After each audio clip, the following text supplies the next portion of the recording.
सबसे बड़ा तकलीफ क्या है ना, बीवी बच्चा का सामने में हुआ, बच्चा देख रहा अपना आंख लेके मेरे बाप को मारा एकदम नजदीक।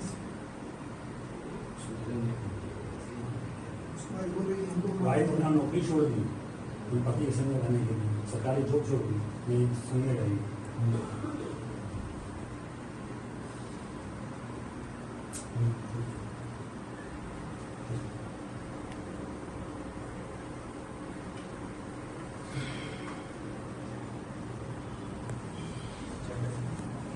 अब पोते पोती को आप लोगों को ही देखना पड़ेगा, तो आपका साया चला गया है। कितना एज होता है? 42 का लगभग 42।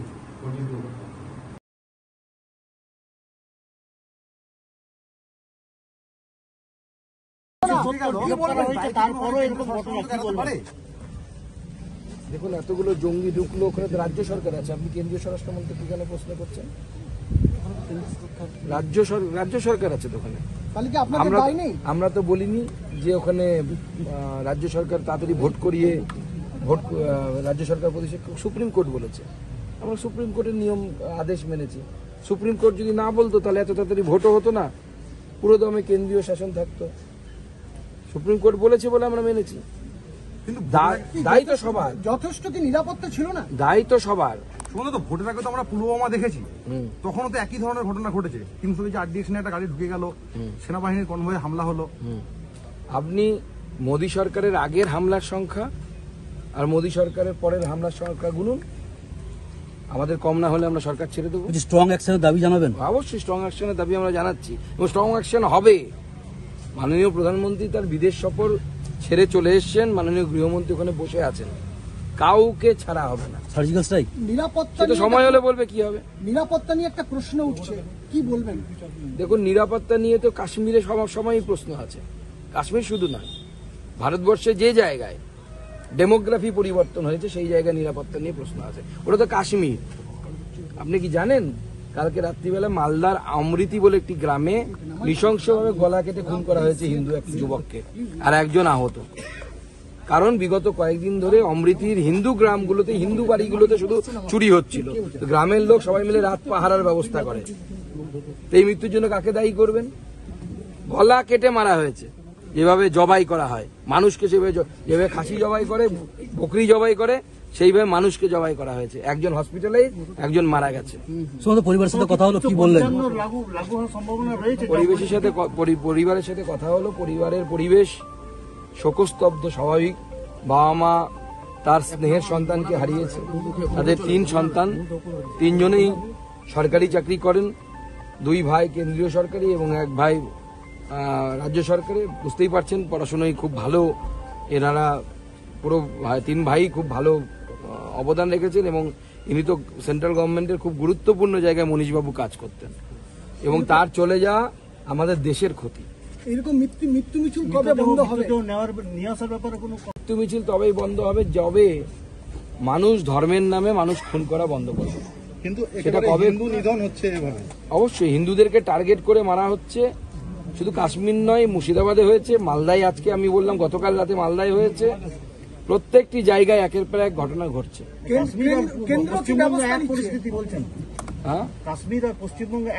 আমি তো দুটোর মধ্যে কোনো পার্থক্য দেখতে পাচ্ছি না। ওখানে তো বন্দুক দিয়ে মেরেছে, উগ্রপন্থীরা মেরেছে, এখানে কারা মারলো বলুন না? হিন্দু গ্রামে ঢুকে হিন্দু যুবক যে রাত পাহারা দিচ্ছিল 2 জন, তাদের মধ্যে 2 জনকেই মারা হয়েছে। একজন বেঁচে গেছে কোনো ক্রমে প্রাণে প্রাণে, আর একজনকে জবাই মানে পুরোপুরি জবাই করতে পেরেছে। এর জন্য তাকে দায়ী করবেন। কখন আসবে মৃতদেহ? কথা হলো? পরিবার যোগাযোগে আছে, আমিও হোম মিনিস্ট্রির সাথে কথা বলছি। এনআরটা এখনো পাওয়া যায়নি, বাদবাকি 2টো পাওয়া গেছে। কারণ যেহেতু কেন্দ্রীয় সরকারি কর্মচারী ছিলেন এবং বিশেষ একটি ডিপার্টমেন্টের কর্মচারী ছিলেন, সেই জন্য তারা বিশেষভাবে ব্যবস্থা করে আনবে। চিন্তার কোনো কারণ নেই, পরিবারের সাথে যোগাযোগ রাখা হয়েছে হোম মিনিস্ট্রির। পরিবারের পাশে আছেন? আমরা, আমাদের এমপি নিজে পরিবারের সাথে কথা বলেছে, যে কোনো সমস্যা হলে আমরা পাশে আছি, সাথে আছি। কিন্তু এই নৃশংসতা মেনে নেওয়া যায় না।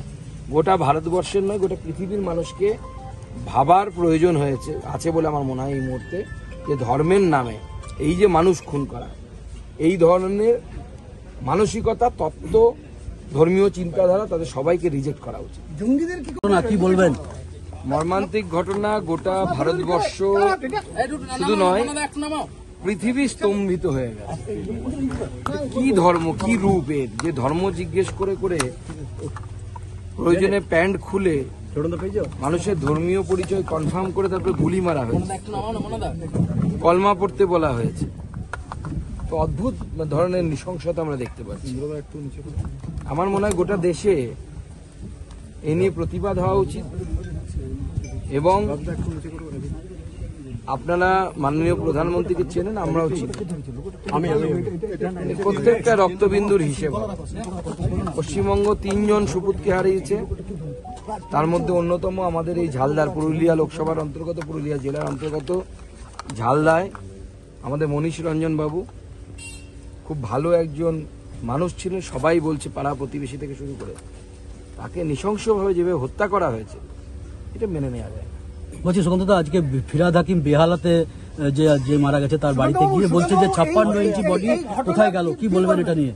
দেখুন, এই বিষয়ে যারা রাজনীতি করেন তাদের আমি বলবো যে আজকে এই বিষয় নিয়ে রাজনীতি করা উচিত না।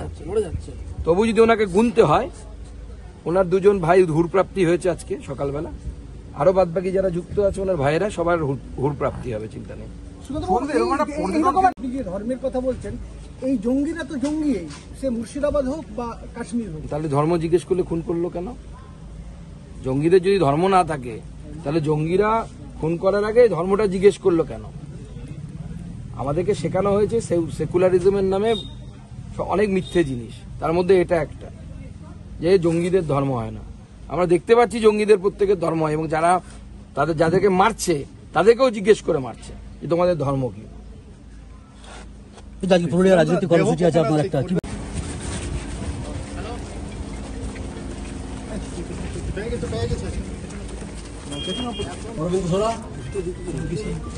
पीछे जाओ और पीछे जाओ, थोड़ा सा पीछे आओ, पीछे जाना।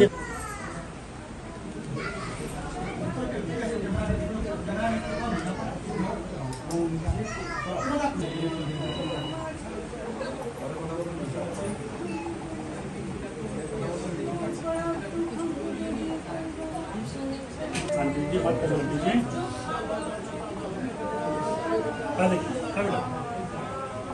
पंडित जी, बाबू चुप रहो बेटा, बच्चों चुप रहो।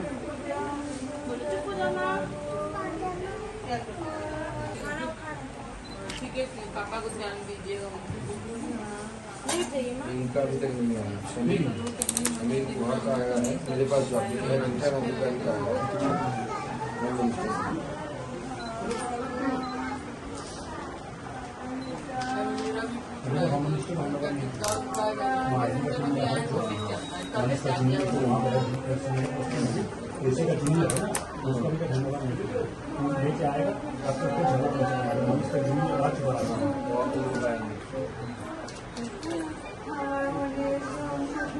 जी वैसा मत कीजिए, आप हर समय रोएंगे, आपका तबियत खराब। इतना बड़ा हादसा हुआ है, ऊपर से आज तक कुछ होगा। अच्छा, ओके।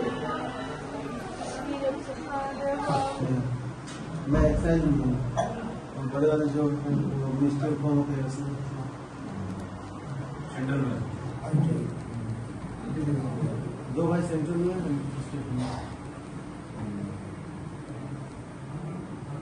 ये स्कूटर टीचर